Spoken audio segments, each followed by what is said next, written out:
હજારોની સંખ્યામાં મુસ્લિમ નવજુવાનો અને મુસ્લિમ સમાજના આગેવાનો જ્યારે કલેક્ટર કચેરીએ રેલી સ્વરૂપે ટાઉન હોલથી અહીં સુધી આવ્યા ત્યારે અમન પ્રસ્થતા અને અમનની સાથે આવ્યા અને ગયા, પણ તંત્રને અમે કહેવા માંગીએ છીએ કચ્છની પરંપરા મુજબ તમે અગાઉ પરંપરા નાખી છે કે નાની એવી ભૂલના કારણે પણ મુસ્લિમ સમાજ ઉપર પાછા કરી છે, ત્યારે મુસ્લિમ સમાજના મહાન પેગમ્બર જે આખા વિશ્વના પેગમ્બર છે તેના ઉપર જો અભદ્ર ટિપ્પણી થતી હોય તો તેના ઉપર પાછા લાગવી જોઈએ, નહીં તો આ એક અલ્ટિમેટમ હતું અને પબ્લિકનો દેખાવ એક ટ્રેલર હતો અને જો 1 મહિના પછી પાછા લગાડવામાં નહીં આવે તો ભુજથી ગાંધીધામ સુધી રેલી સ્વરૂપે તિરંગા યાત્રા કાઢવામાં આવશે તેવો એક અલ્ટિમેટમ હતો। અધિકારી તરફથી એવો રિસ્પોન્સ આપવામાં આવેલો કે અમે પૂરી કોશિશ કરશું અને ઉપર સુધી આ વાતની જાણ કરવામાં આવશે અને દરખાસ્ત તૈયાર કરવા માટેના પ્રયત્નો કરશું। અમને એવું લાગે છે કે મુસ્લિમ સમાજને ટાર્ગેટ બનાવવા પાછળનું કારણ ફક્ત ને ફક્ત આવા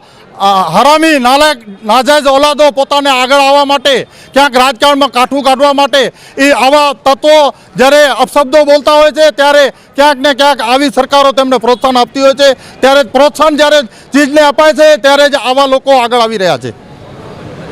મારું નામ સૈયદ અનવર શાહ બાપુ,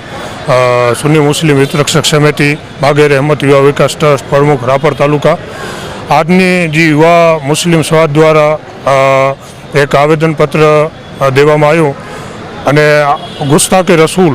જે રસૂલે પાક સલ્લલ્લાહુ અલૈહિ વસલ્લમ એક ધર્મ માટે નથી, પેગમ્બર સર્વ જાતિ માટે અને સર્વ ધર્મ માટે છે અને હંમેશા અમે કાયદાની માન મર્યાદા રાખી છીએ અને કાયદા ઉપર અમને વિશ્વાસ છે અને અમે બસ એ જ કહેવા માગીએ છીએ કે જે પણ ગુનેગાર શખ્સ છે એના સામે પાસાની કાર્યવાહી કરવામાં આવે। પેગમ્બર સાહેબનું જેણે કાર્ટૂન બનાવ્યું અમારા સૌની લાગણી દુભાડી છે અને અહીંયાથી હું સાહેબને એક મેસેજ દેવા માગીશ, આજ જે દેશનો કાયદો અને વ્યવસ્થા છે જ્યારે